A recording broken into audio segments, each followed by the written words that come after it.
নমস্কার, Ramakrishna TV YouTube চ্যানেলের পক্ষ থেকে সকল মা বাবা দাদু দিদা ঠাকুমা ঠাকুর দাদা দাদা দিদি ছোট ছোট ভাই বোনদের জানাই অনেক অনেক ভালোবাসা প্রীতি ও আন্তরিক শুভেচ্ছা।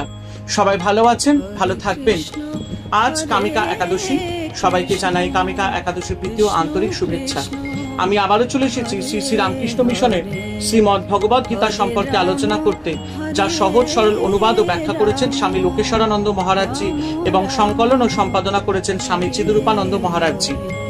আজকে আমরা আলোচনা করব শ্রীমদ্ ভগবদ গীতার থেকে অষ্টম অধ্যায় অক্ষর ব্রহ্মযোগ, এবং এখান থেকে আমরা আজকে আলোচনা করব 21 নম্বর এবং 22 নম্বর শ্লোক। এবং শুরু করার আগে একটাই কথা বলবো, যারা যারা আমার আগে শ্রীমদ্ ভগবদ গীতার শ্লোকের ভিডিওগুলি দেখা মিস করেছেন, অবশ্যই রামাকৃষ্ণা টিভি ইউটিউব চ্যানেলে শ্রীমদ্ ভগবদ গীতা প্লে লিস্টে যাবেন, সেখানে গিয়ে আপনারা আগের ভিডিও এবং শ্লোকগুলি দেখে নিতে পারবেন। তো চলুন আজকের আলোচনা শুরু করা যাক। 21 নম্বর শ্লোক। অব্যক্ত হোক্ষর ইতুক্তস্তমাহু পরমাং গতিম জং প্রাপ্য ন নিবর্তন্তে তদ্ধাম পরমাং মামা। অর্থাৎ যাকে অব্যক্ত অবিনাশী বলা হয়, যিনি জীবের শ্রেষ্ঠ গতি, এবং যাকে লাভ করলে অর্থাৎ জানলে আর সংসারে ফিরে আসতে হয় না, তিনি আমার পরম ধাম অর্থাৎ পরম গতি। জীবনের শ্রেষ্ঠ লক্ষ্য কি? ঈশ্বরকে পাওয়াই শ্রেষ্ঠ প্রাপ্তি। তিনি অন্তরাত্মা, স্বয়ং প্রকাশ, শুদ্ধ চৈতন্য।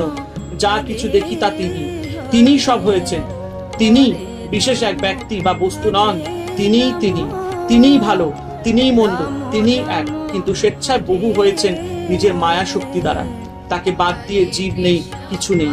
তিনি থাকলে সব আছে। তিনিই আমাদের পরম ধাম। তাকে পেলে সব পাওয়া হলো, না পেলে কিছু পাওয়া হলো না। প্রকৃতির অতীত, মায়ার অতীত, নিত্যশুদ্ধ নিত্যমুক্ত অমৃত স্বরূপ ব্রহ্মকে উপলব্ধি করাই মনুষ্য জীবনের পরম লক্ষ্য। এই স্থান লাভ করলে আর সংসারে ফিরে আসতে হয় না।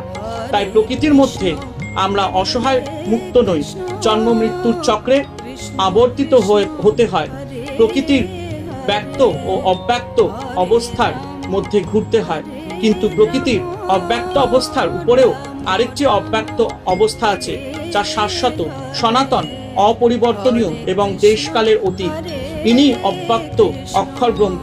কোনো বিশেষণের দ্বারা ইহাকে বিশেষিত করা যায় না, মন বা বাক্য দ্বারা ইহাকে ধরা যায় না। এই অক্ষর ব্রহ্মই জীবের পরম গতি। ইনি আমার পরম ধাম অর্থাৎ পরম গতি।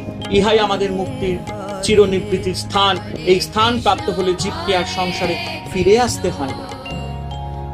আলোচনা করব 22 নম্বর শ্লোক। পুরুষ স্বপর পার্থ ভক্তা লভ্যস্ত ননায়া চশান্ত স্থানি ভূতানি যেন সর্বমিতং ততম। অর্থাৎ এই শ্লোকে ভগবান বলছেন, হে পার্থ, সমস্ত জীবজগৎ যার মধ্যে অবস্থিত, যার দ্বারা দৃশ্যমান জগৎ পরিব্যাপ্ত হয়ে আছে, সেই পরম পুরুষকে কেবল অনন্যা ভক্তি দ্বারাই লাভ করা যায়। এই পরম সত্তা সগুণ এবং নির্গুণ। এক অর্থে নিরাকার বা নির্গুণ, আবার আর এক অর্থে তিনি সাকার বা সগুণ। সগুণ ঈশ্বর নিজেকে বিশ্বরূপে প্রকাশিত করেন, সেই সৃষ্ট বিশ্বকে ধারণ, পালন ও রক্ষা করেন। কিন্তু এই সগুণ ঈশ্বরের পিছনে রয়েছে নির্গুণ, নিরাকার, তুরণীয় পরম ব্রহ্ম স্বরূপটি। অতএব পুরুষ স্বপরা পার্থ, হে অর্জুন, ইনি সেই পরম পুরুষ। ইনিই সকলের মাতা, পিতা ও বন্ধু। আমরা এই পরম পুরুষ থেকে উৎপন্ন হয়েছি, তাতেই বাস করছি, আবার অন্তিমকালে তাতেই আশ্রয় নেব। কিভাবে ঈশ্বর লাভ করা যায়?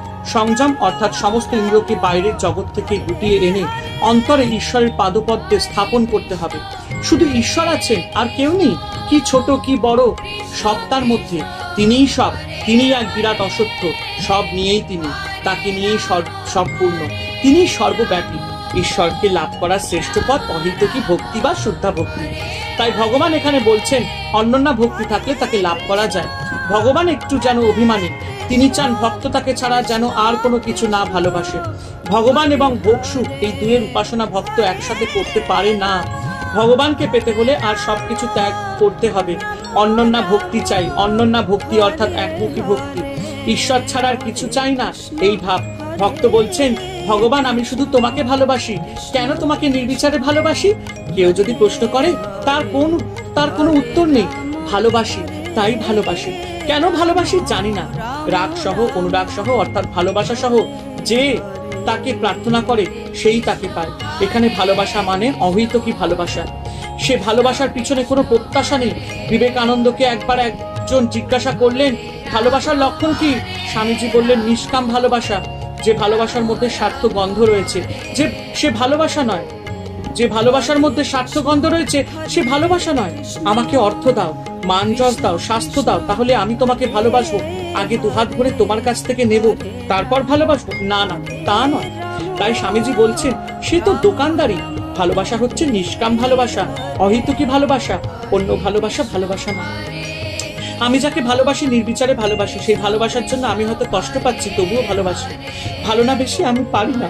ভগবান মুখ তুলে চান বা না চান, তিনি কৃপা করুন বা না করুন, তবুও আমি তাকে ভালো না বেশি পারি না। এই হচ্ছে নিষ্কাম অহিতুকী ভক্তি। এই হলো প্রকৃত অন্যান্য ভক্তি। হরে কৃষ্ণ কৃষ্ণ কৃষ্ণ হরে হরে, হরে রাম রাম রাম হরে হরে। জয় শিব শম্ভু, জয় দেবী দুর্গা দুর্গতি নাশিনী, জয় মা কালী।